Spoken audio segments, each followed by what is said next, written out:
Hey guys, welcome to another episode of Ironis Insights. I got my friend Doug Heim here from Fidus Cybersecurity Solutions. Doug, you want to give us a brief intro about who you are and how you got to where you are today? Sure. I'm historically an IT professional. I spent about 24 years doing government consulting, and kind of got out of that realm just because I saw the world out there and it was so much bigger than Washington, D.C., right? So got into doing some consulting with, Fortune 100s, Fortune 500s. And as part of that, got into more cybersecurity. Now you're doing federal consulting, you're doing cybersecurity. That's just built into everything government work does. So I had history in incident response and things like that. But we started working for a company called TracePoint a few years back. That was an incident response company that had a proactive services arm, and we were the proactive services arm. So we were working with companies who had had cyber breaches, and they came to us and said, we really thank you guys for helping us recover, but we don't ever want to do that again. And so how can you help us not do that? So we do some preventative, we do assessments, we do remediation of those assessments. Um, at some point, however, TracePoint was sold to Booz Allen Hamilton, very, very big company, great company. But Booz Allen Hamilton concentrates on enterprise level, very large organizations. And we were concentrating on small businesses and mid-market companies, 1,000 employees or less. Mhm. And it was a difference in direction where we were going. So at one point, we decided that we wanted to do things on our own. So we started Fidus. It is a company of cyber professionals. We've been doing this somewhere between 10 and 30 years, depending upon who in the organization you talk to. We've worked together in various places and then kind of all came together to do things our way. We talked about moving into another company from Booz Allen, but you're still doing it their way. And not that their way is wrong, but they decide what they want to do with their company. We decided what we wanted to do with our company, right? Right. So we got incorporated. I became a CEO, which is a whole different ballgame than cyber consulting. It's You have to do benefits and you have to do protect ourselves, right? Much as we're a cybersecurity company, we have to make sure that we're clean too. I can't tell you how to save your passwords when I have them written down on a piece of paper next to my monitor, right? So we have to, drink our own Kool-Aid, as we like to say, or champagne, actually, because it's much classier than the Kool-Aid. No, Uh, exactly. No, that's so interesting. So, I mean, this is a new role for you, kind of running the company. So, yeah, I mean, let's expand more on that. So, like, what's different about being the CEO versus the consultant? I like to say I use a Yogi Berra quote. Like he says, baseball is 50% physical and the other 90% is mental.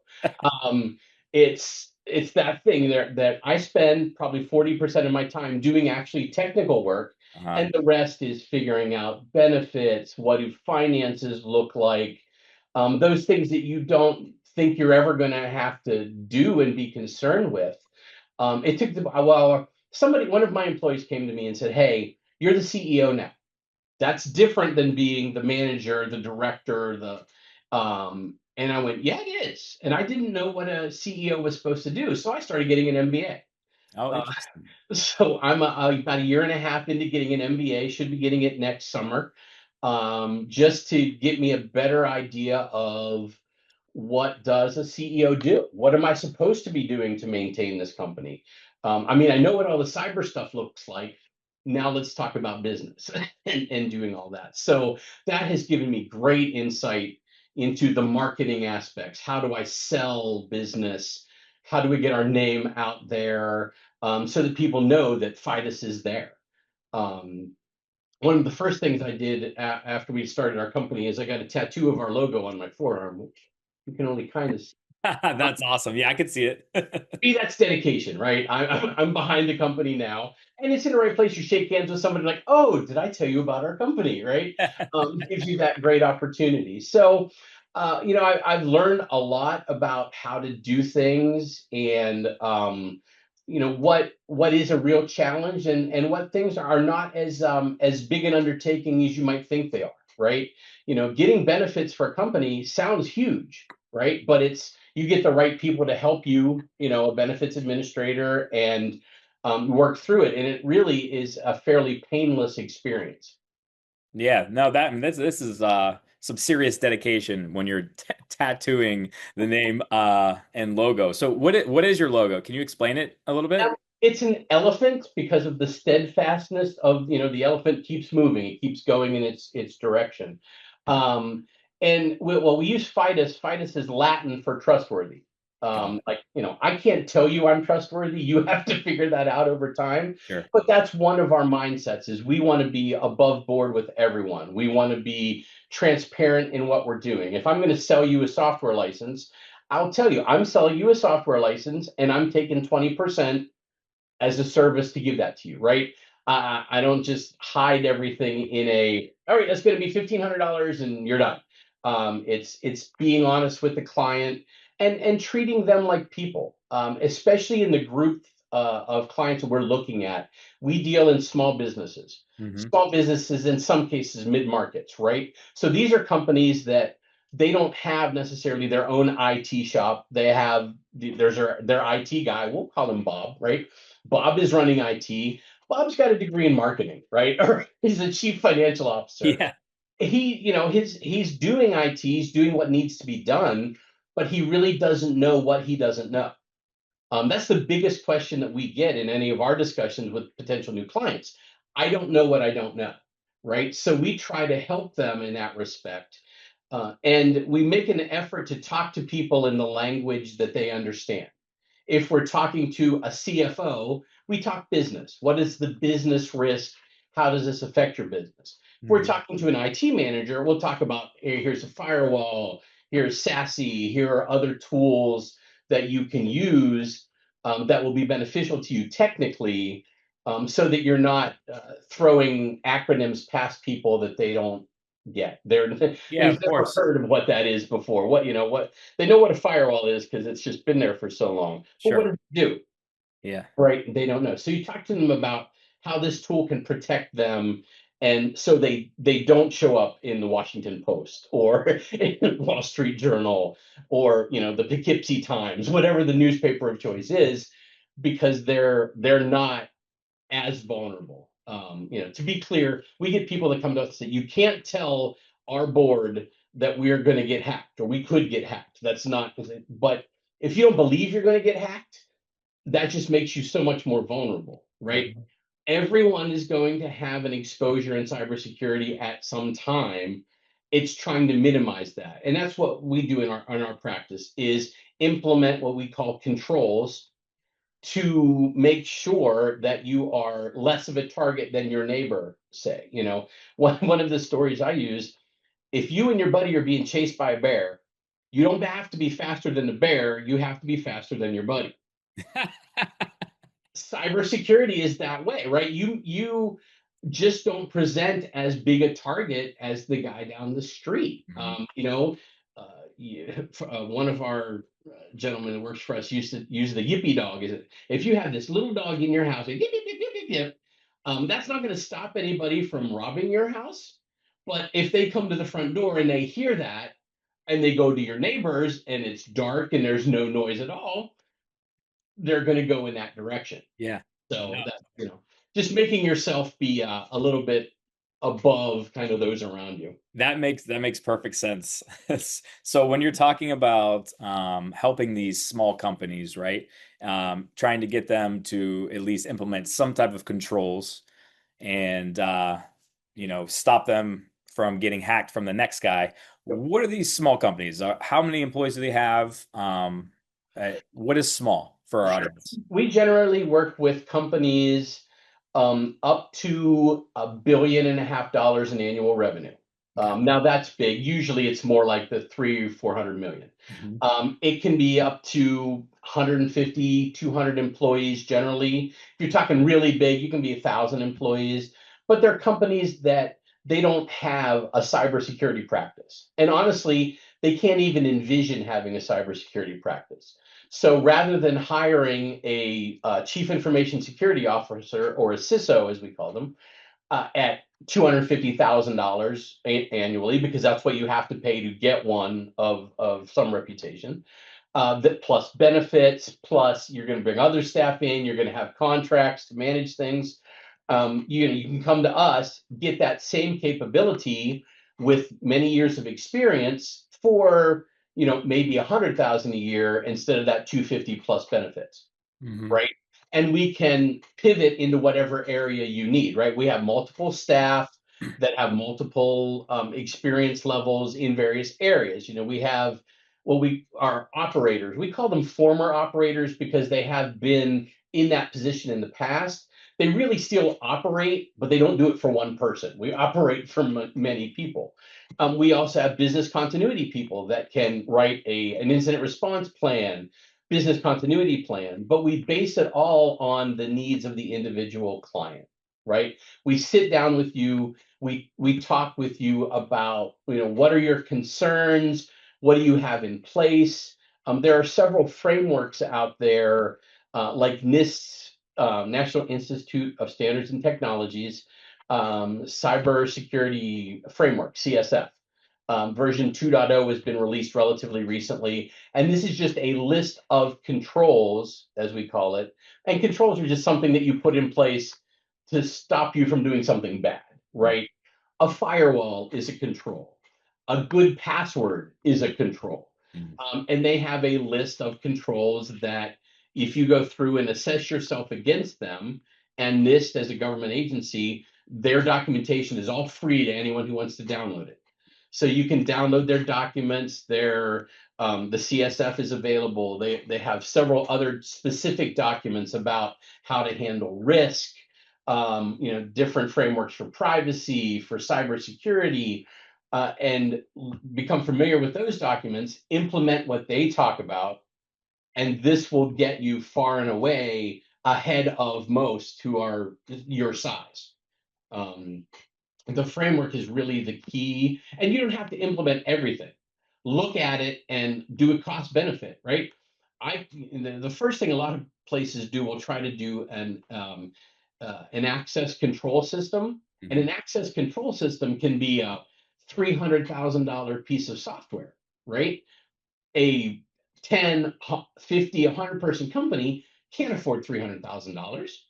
So is that something that you want to do? Or you can put something, what we call a compensating control, in its place. And that may just be a process by which you have a person who is looking at your user list once every 3 months and saying, oh, wait, Bob's still on that list. Bob doesn't work for us anymore. Hey, wait, Mary's on that list. Mary doesn't work for us anymore. So let's take her off and make sure that these are cleaned up. So it doesn't have to be this huge undertaking. It can be bits and pieces of things here and there, but you're addressing it holistically with one of these frameworks. You're making cybersecurity easy for the companies who can't do it in-house. Exactly. And Beautiful. and teaching them to do it so they can do it in-house down the line. Right. Right. Um, we generally do three types of implementations. We either build it and manage it for you. We build it, give you training and documentation so you can manage it yourself. Mm. Or if you're really advanced, we'll give you guidance towards implementing it and you can do it all yourself. We'll come back in and check on it later, right? To make sure that it's doing what you want it to do. So, we can pretty much touch wherever a company's at, but they don't have to be cybersecurity experts. Like I have an accountant. I have a benefits coordinator. Hmm. I don't do that day to day, right? So someone who doesn't do cybersecurity, let's bring in someone that you trust, which ideally we are. And it usually doesn't take a long time to build that trust. You show people what you've done, what you know, and how it affects them, and then you can build a partnership to maintain their cybersecurity. It's I, lo- not I the love the idea of partnership, right? And it's interesting. So, I mean, you have this incredible history of cybersecurity, but your company, I want to congratulate you on, almost being 2 years. And I was curious. So, do you how do you get new business? Is this all like referrals from your previous companies, or how are you branching out there, and how are you finding these companies to help? Historically, it has been referral, word of mouth. We've gotten a lot of clients that have come back to us as people, right? Not Mhm. it wasn't the company that did it. It Yeah, was, hey, Doug, you were really helpful. Can you yeah. do this for us again, right? Or can we continue this? So we've had a lot of that, and a surprising amount in my mind, right? But I'm looking for a more sustained growth, right? I want to be able to say I did something and it brought in more clients. So to that end, we're fleshing out our website, getting it better. We're doing some email marketing, reaching out to Hmm. particular organizations. Um, but I'm really in that kind of growth phase where I'm trying to figure out what that next step is, right? How do I get in front of people? How do people recognize Fidus and Doug and Mickey and Josh and the team members and begin to look for those things that they're just figuring out that they need, right? For us, the best client is someone who's already been hacked because they're already afraid, Yeah. right? They already have that, oh, this is a problem. But also, if there's people who would just have the foresight to go, all right, cybersecurity is big, artificial intelligence is big. How do I protect myself, right? What do I do to do that? And it's not all the high tech. It's not all the new email protection, the new firewall, and the new. It's about what does my cyber hygiene look like, right? How am I protecting myself? Am I paying attention to the right things to make those things happen? And am I spending money in the right way? Right. The worst thing you can do is if you've got $10,000 that you're going to use for cybersecurity, you could go and hire a consultant to do a $10,000 assessment, or you can implement free tools. Right. Hmm. Let's figure out what's the right way to go forth, and that's where we try to position ourselves to be able to help people do that. Yeah, I'm curious. I mean, a lot of the times what I'm seeing with companies today is they don't understand the real risk of being hacked out there because they haven't been hacked. So, if, Yeah. like for those companies that haven't been hacked yet and don't have that fear yet, how do you explain that to them? How do you First, deliver that? I try very hard not to use what we call fear on destruction, right? Uh,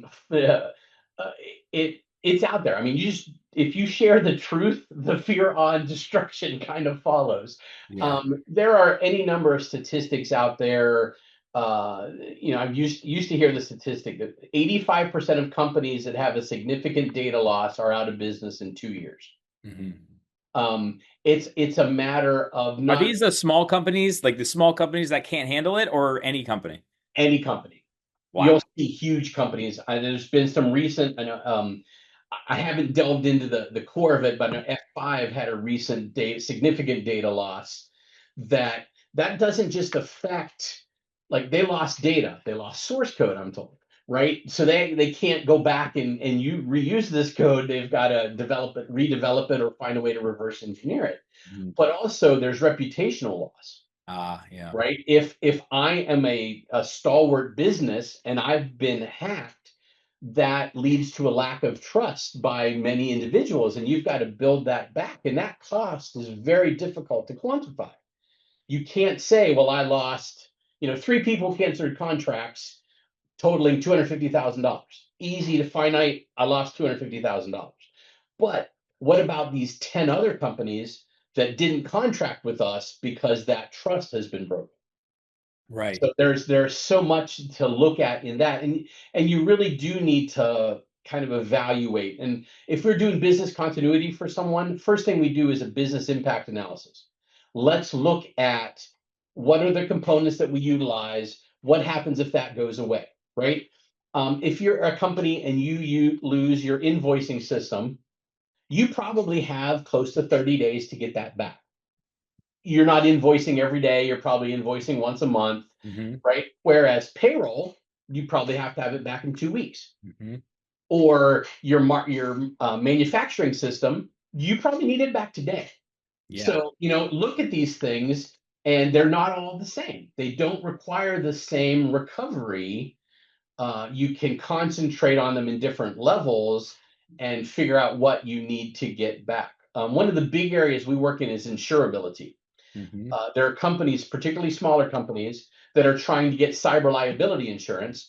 And the cyber liability insurers, they have a checklist. You need to have multi-factor authentication. You need to have security awareness training. You need to have immutable backups. And a lot of people are hearing that and go, okay, I heard an acronym of MFA. I need to have a backup, but what does immutable mean? They just don't know what these checklists are. Yeah. And so that's where we can help. We can come in and help them answer the questions on the insurance questionnaires, because it's not always a yes no. They're like, do you have MFA everywhere?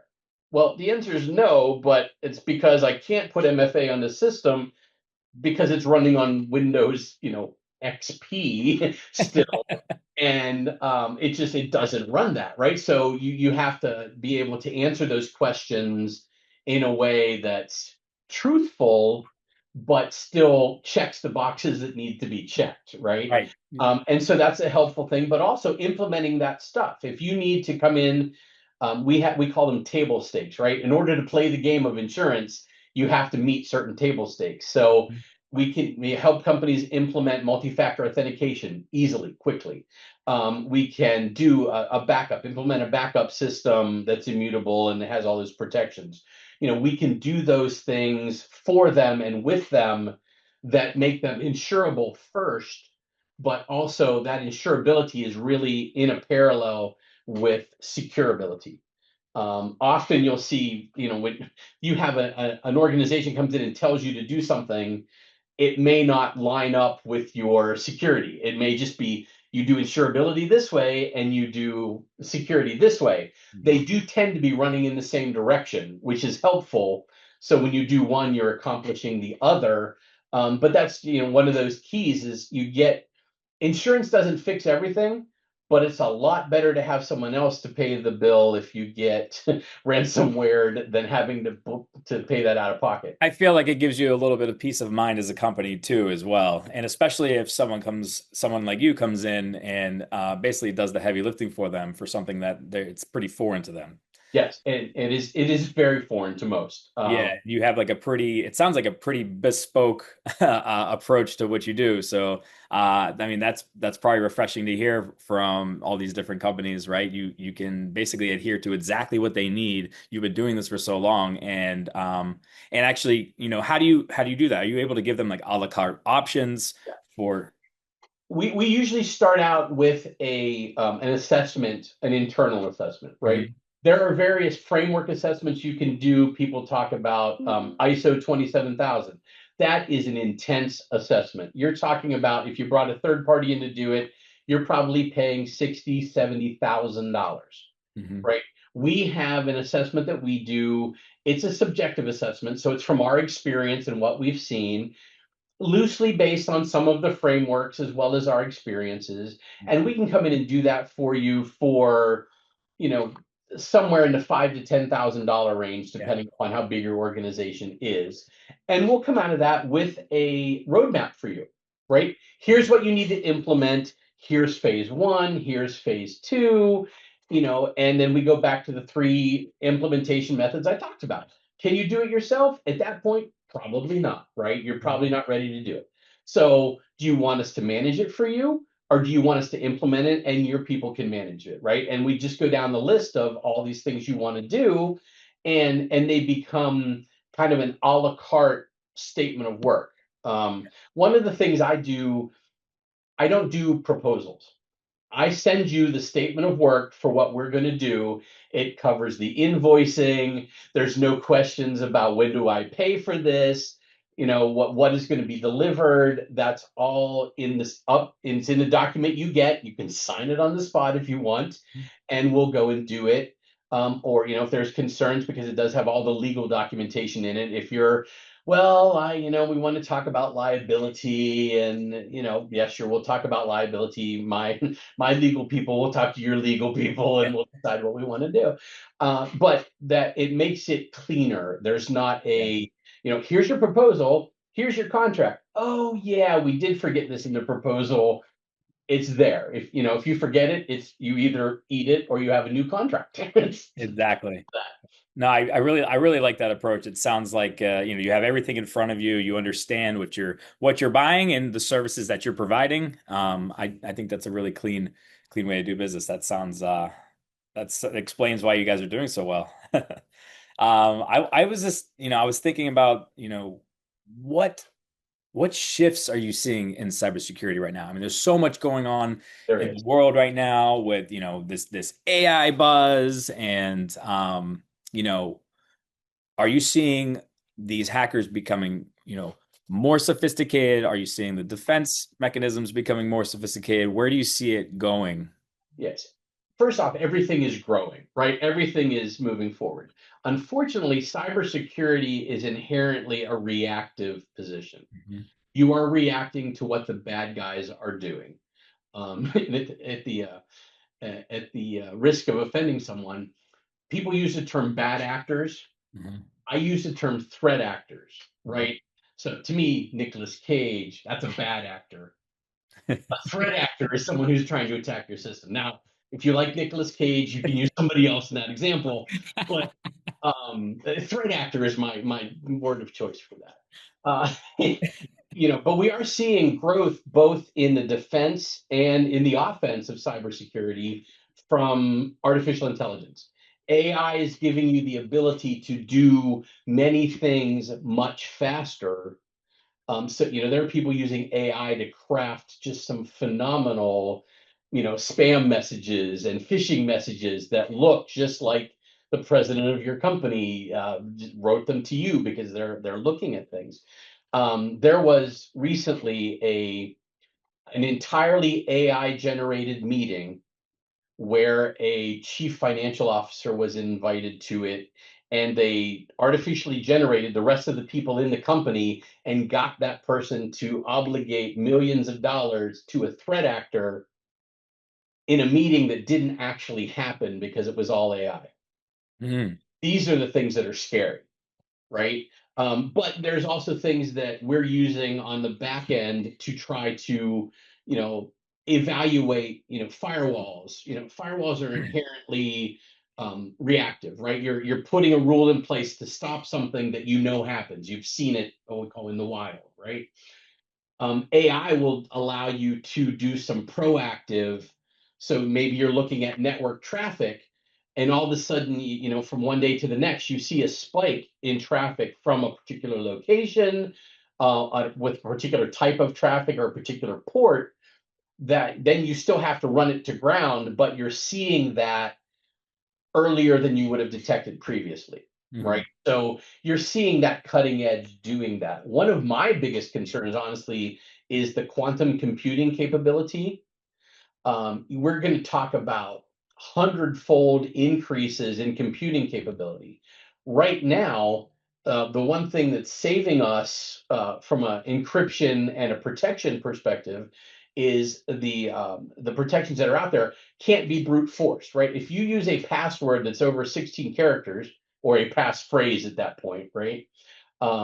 Then the ability to use brute force to break that, it takes something like 400 years with current Yeah. computing. Quantum computing will be able to do that in minute and a half, right? Right. It's or less. So that capability is coming, and we need to figure out the capabilities to fight it. That's not a brute force fix, but that's using some kind of algorithm that allows us to do that. Just recently, I've seen the Navy put out an R&D type request for proposal to you know, evaluate quantum algorithms without quantum hardware. Quantum hardware doesn't exist yet, right? Yeah. They're working towards it, but it's not there yet. So how do we start fighting this with what we have, knowing that we're going to have to fight it with what becomes in the future? So So I guess that brings me to my next question, and maybe it ties into this, maybe it doesn't, but in the business right now, if you had a magic wand to make something better or change something, what do you think you would do? right now? Would it be understanding quantum computers, knowing when those will be built? Would it be something else? It would, to me, it would be awareness, Uh-huh. right? If everybody who owns a company Interesting. or is responsible for it Yeah. was more aware. Okay. Can you protect everything? No, Right. but you can make it, make yourself better. Buy your Yippee Dog, get better sneakers so you can outrun your buddy, right? You put these things in place because the tenets of cybersecurity are always going to help. Yeah. Right? Are we going to see some great leaps forward in computing and the capabilities of AI and what have you? Yes, but if you maintain that awareness and you are implementing those protections, then you're going to be in a better position to push back against them down the line, or at least make yourself uh, less of a target than your neighbor, your biggest competitor, or what have you. Yeah. Yeah. No, that makes sense. So, in addition to awareness, what do you think would be one thing you wish all companies would implement? Oh, And I know that's tough because it's it, probably it's um, you've been very you know, instinctive on exactly which companies need what. yes. I think we talked about the table stakes of insurability, Yeah. and it's not just one thing. So that's having multi-factor authentication, having a backup system that is immutable. And immutable just means you can't overwrite it. One of the things that threat actors have done historically is they gain access to your system, and then they live there for a time period. The average, and this scares the daylights out of a lot of people, myself included, the average live time where a threat actor gets into your environment and stays before they actually do something bad is like 205 days. So they're watching email traffic, they're seeing how your CEO sends messages, they're learning all of this stuff before they ever do anything. So the first thing they do is they encrypt your backups Mm-hmm. so that when they do attack your main system, you can't recover. Right. So, make sure you have immutable backups that can't be overwritten. So whether that means it's on a tape and it's physically off your network, or it's, somewhere stored on the cloud, make sure that you have those backups so you can restore and not have to pay for ransomware. Then is awareness, security awareness. There are many tools out there that provide videos, 5, 10 minute videos, where the old paradigm used to be like you do an hour a year, they'd bring everybody into a meeting where somebody would deliver security training Mm-hmm. that put everybody to sleep, including the trainer usually. That was your 1 year, be aware of cybersecurity, keep your password, that needs to be more often, right? If you can Yeah. send out a video once a month that maybe it's a cartoon, maybe it's gamified, so it makes you want to do something about it, but it keeps that on the forefront, that keeps that awareness. So, don't click on that link instead of having to remember from last October when you did it. It's, oh, yeah, we got that last week that said these things are happening. Let's not click on that, or let's ask our expert about that. Mm-hmm. So those are the key areas where you're going to see. I think you just need to keep that hygiene together. The big tools are great and they're going to be wonderful down the line, but it's going to take a while for them to get to a price point where our target audience is going to get them. So let's do the things we can do, be aware, do our training, keep our staff up to date, and just try to protect those systems that we can protect. I love it, Doug. I want to just first just thank you so much for your time today here. Um, you know, it sounds like to me insurity, insurability of your table stakes, uh, keeping your awareness, consistent, and make sure you're the yippy dog on the block. Great. so so you're you're faster than the than your buddy running from the bear. You I love all these analogies. I mean, I think in summary, this is these are some three good points for our audience to take a look at.